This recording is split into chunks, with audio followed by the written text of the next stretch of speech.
board, and we will start with Kevin Gray. Go ahead, Kevin. Hey, Luka, this team has won 19 of its last 26 basketball games. What does a confidence win like this do for the overall confidence of this team, knowing how well you guys have been playing lately? I mean, every win is a confidence, Any NBA team can beat you, so every win is a confidence here. Obviously, this one they're first in the West or second, so obviously it's a big win, and we just gotta keep rolling like this. Jim from Ireland. Hi, Luka. I just want to take you back to the end of that third quarter, the 2 3-pointers, your one, and then Tim Hardaway's one from the logo sign. Can you talk us about those 2 moments? There were key pivotal moments in the match. Your 3-pointer and then your assist for Tim's. I mean, I don't think it was a key moment. The key moment was, for me, the whole game. The way we played defense, that was the key to the game. And I think we played an amazing defense today. On a team like Utah, which is very difficult to do, I think that was the key. So if there's any way you can do this, explain how much differently your body feels now as when you first came back from COVID, you had to face these guys at 4,300 feet. Tonight, you just look so much more lively. It just, playing in Utah is already, tough, but, coming back off of COVID, it was already, my chest, when you got COVID, your chest already hurt. So when you come back into Utah, it was like the perfect place to get back in shape. But I just want to make a shot. So I knew I was going to get shots this game because I knew they was going to put Rudy on me. And everybody on the team kind of knew Rudy was going to guard me too. So they were just saying, shoot it every time. If you shoot 15 threes, that's okay. And I was like, well, I shot 12. All right, Callie. Rick also mentioned, speaking of breaks, that the 2 games you missed when Asen was born maybe kind of helped your body rejuvenate and kind of get, rested a little bit. How do you feel since coming back in this stretch? What do you think that break might have done for your legs? It was good. And also just, with all this stuff going on and, wifey, having a healthy pregnancy, healthy delivery, that just took a lot of pressure off, my mind, and I could just play freely and don't have to worry about nothing. But anytime you can get any rest in the NBA is great. Tato?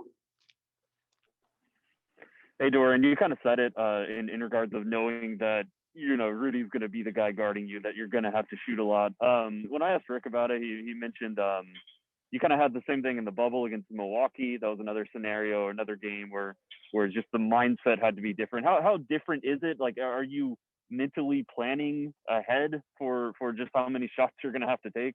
Yeah. Or is it pretty simple other than just knowing you got to shoot? I would say for me, I naturally just play unselfish. So, I got to kind of like tell myself to be aggressive. And so I think the team did a good job too, of finding me whenever I had any opening. LD always do a good job of finding me and yelling at me to shoot. He told me I was going to have a game and because I was going to be open. Hey, Jay Rich, how you doing, man? What's up? So, last year's season ended early. Obviously, you wasn't part of the team then, but how deep do you think this team is, and how poised do you think they can make a deep run this year? I think we got a lot of talent from the top to the bottom. And, anytime you got a guy like Tim, JB, Trey, guys who can, shift the whole momentum of a game coming off a bench, then that's always a big help. But, I think we have the personnel that, anybody, any night can really hurt you. Kevin? Hey, Josh, this game seemed to be a lot more physical, and the dispositions seemed to be that way. Was that the mentality coming into this game after what happened in the 2 games in Utah? Yeah, kind of, but I think we also got to remember that, the circumstance of the Utah games was very tough for us. We're not an excuse-making team, so, we're not really dwelling on it, but we knew that we were going to try to make the game look different today. We'll say that. Leonardo from Peru. Hi, Jay Rich. It's Leonardo Torres from Peru. Congrats on the win.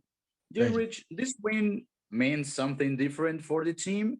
And what are your thoughts on the defense of the team? Is that what you want for the Mavs this season? Yeah.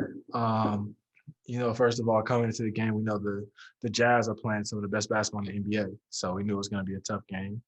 But I think we did a good job of just making it a physical game, like we just talked about. I think that when we're the aggressors in games, then that gives us a better chance as opposed to when we just kind of let the game flow come to us.